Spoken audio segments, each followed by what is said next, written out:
look at it and say, man, whatever it is, it's gonna, I don't know, I can still be your friend. I'll just try to bring you along. So Matt Hagan pulled out a line.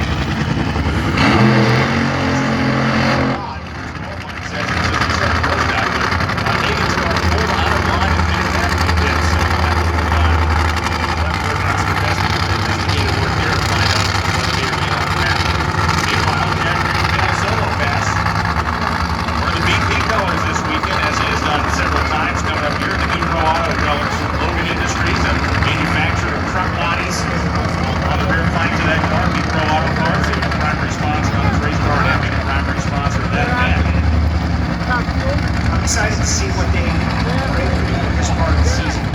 Last year, they came out, they won the internationals, and it kind of got quiet. This year, they won the internationals, they won the second place that them now. This is go time. This is where you want to achieve. You know what it takes to win an NHRA championship. You gotta get a couple of wins, you gotta get the semi-final. You have to race. It's a team that was built to try to be. Austin Brock is effectively one round behind these guys in the standings. They would be pressed out of the number 6 spot and pushed to 7th if they let Brock around him. So they will also stave that up. And, you know, I almost think we're watching in a real-time fashion how the team advances and evolves in the sport. We talked about that winning Gainesville 2 years ago and then the fall off. Now we've seen this team performing at a very high level for Chicago, and now they're trying to get back. They just have not been consistent since that year.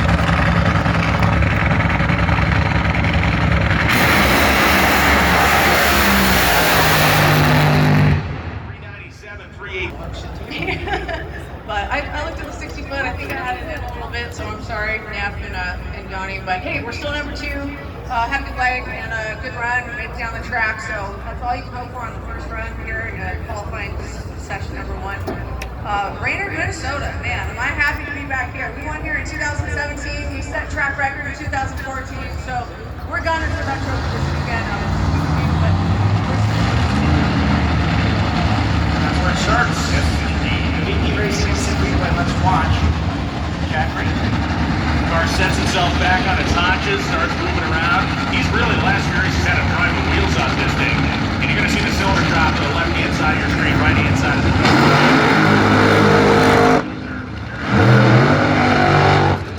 That was a fire model issue with the American Rebel Light on that Hagan was pushing the off line.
There's J.R. Todd, 397.6, 300 and Motorsports Park, so they are making the power.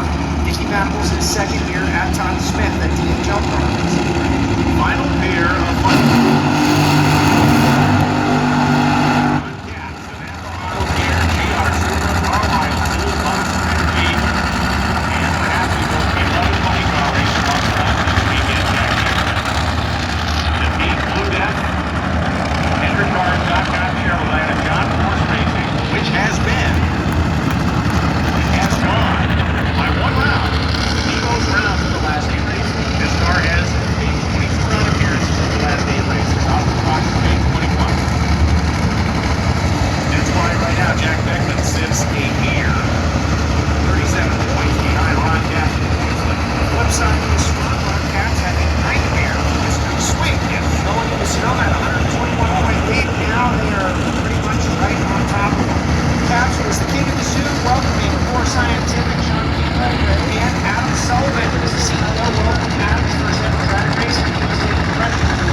Number 1 by 400ths of a second. Yeah. Funny cars. We watched this run again. Let's see what happened to the taps on this thing.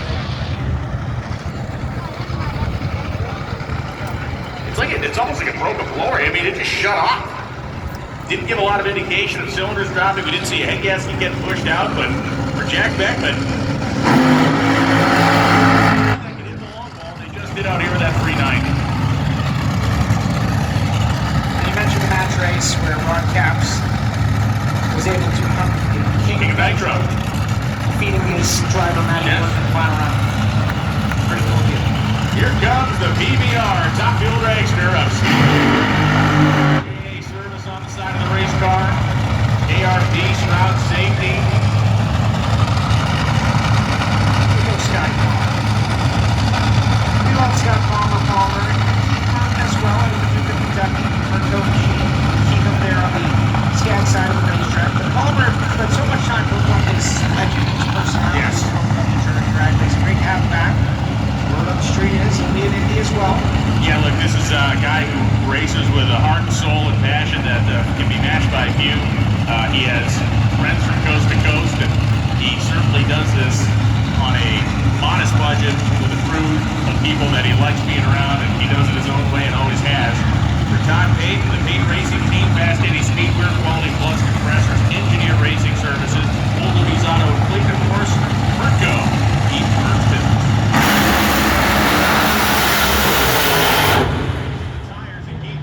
And a cylinder run he left that goes 411 at 237 miles an hour, but up front, both cars look pretty good. Yeah. Cars got it. So there's two things can be true at the same time. It's not exactly brand new, but the rubber that a car, the Top Fuel Dragster Nitro Funny car, is going to put down at the end of the racetrack is fresh. Top Fuel Dragster, but it's still laying rubber down that this racetrack doesn't see for the rest of the year. So there will be more grip down there for the second set. There will be for the cars later in this section as these top fuelers grind themselves into the asphalt with 5,000 pounds of downforce and 300 miles an hour. Or Q3 will be better, Q4 will be better. Final round on Sunday will be the best racetrack that they've experienced in approximately years. But there's nothing that can put down rubber for a nitro car other than a nitro car. So it's just it's a leading thing. Cameron Bray, out of Miami Beach, California. Signing in the countdown punch. What a run for championship. What a funny car rookie season. That's a big deal. He It was is. on the sidelines a year ago. He was right here in Brainerd, Minnesota when he made his return, driving for Sean Reed. Gary Freeman's Top Fuel Dragster here, driven by Cameron Bray, the team of Will Smith looking across the racetrack as Raymond waves Cameron Bray in. Huntington Beach, California pilot has helmet will travel. Yes, the aluminum injector is pretty heavy. It's just Will Smith has been a maestro in the starting line this year, has picked up a couple of round wins and early round action. Let's see what we can do here. Early qualifying action.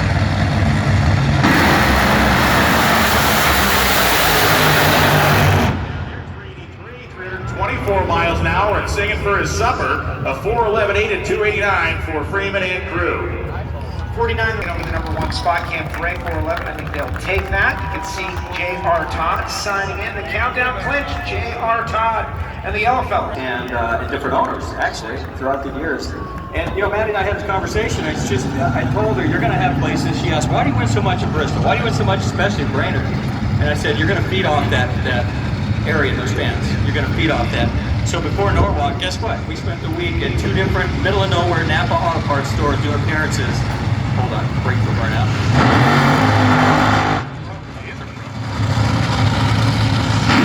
And so I told her that. I spent the week out in Illinois, Ohio, a couple of Napa stores, just kind of feeling the vibe and doubled up. So I said, there you go. It's a great example of what you feel. All these Guido on the Indy Trade Insider a couple weeks ago talking about that Norwalk experience. And look, it was a healthy weekend for you guys. One, he came out in Western Swing, did not go the way you would have liked it, but man, to be able to go out there and run 84, do what you did that weekend, has to kind of reset the whole thing. Yeah, there's a lot of stuff going on. We see this every year, right, Ryan? You get here, and a lot of teams, you wonder how they're doing inside their camp. Oh, yeah. What's really going on? All of a sudden, they're pretty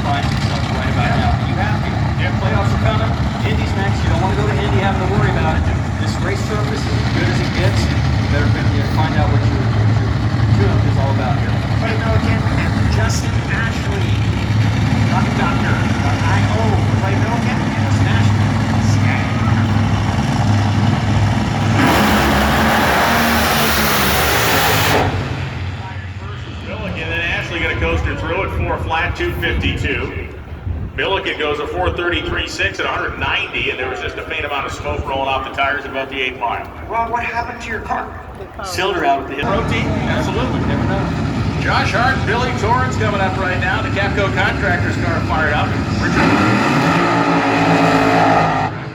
In the Speedmaster Top Fuel Drag for Josh Hart. A car that a few races. They really kind of couldn't get this thing anywhere where they wanted it, but they went to the semifinals in Seattle and reminded us all that there's plenty to go there with David Rubin. A guy like Grubnick, mad scientist, testing, 340s, that's not enough. What you just said a moment ago, this is when they start to reveal what the Yeah, we all saw it. We all watched it. Read the articles about them bringing a new car out right in Seattle. Everybody's like, we'll run. You're like, well, that's a bit bone. Lay it down when you're like, okay, there's the Grubnick, JC tune-up. So, yeah, we knew it was coming. Again, here we are, Brainerd. It's going to be a wild weekend. It always is. Billy Torrance, Capco Boys, the team is actually trending in the right direction as well. You mentioned, Brian, that Richard is back out here with the team after spending a little time off. Torrance says it's obvious he's not out here just to be here, he wants to win races. And he has won here before.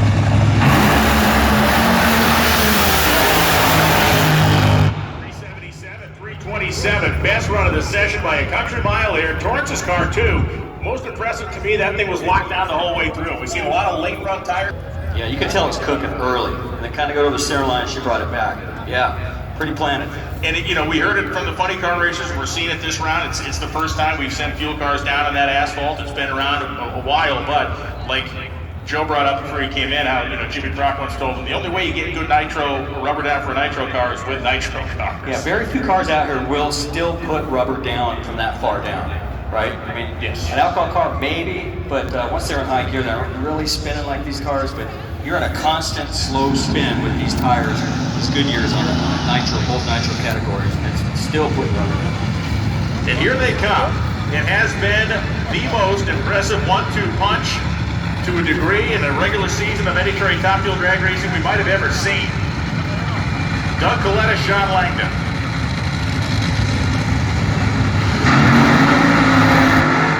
We thought it was safe to go inside. Coletta's kids out here cutting 17 and 18 lights and 8. Yeah, he was 17 and 18 and not 12. Yeah, I love that. He's a great kid. Known him. A lot of us have out here. He's a great kid. The apple did not fall far. He looks smart, right? Yes. So does Doug, but he's a great kid. I can't wait. It's so exciting right now. The future of our sport to see all these young drivers come out.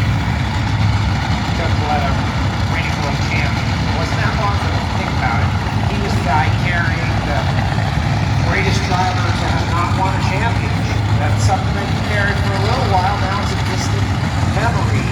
What's it like to see the drivers that you honor as one of the greats? You told me, Doug, how smooth this guy is, just so smooth with everything he does. Continues to ascend as he goes. Yeah, this is your hope he wouldn't retire, right? Yes. You know it's coming. So I'm glad it did. It's big time for our sport.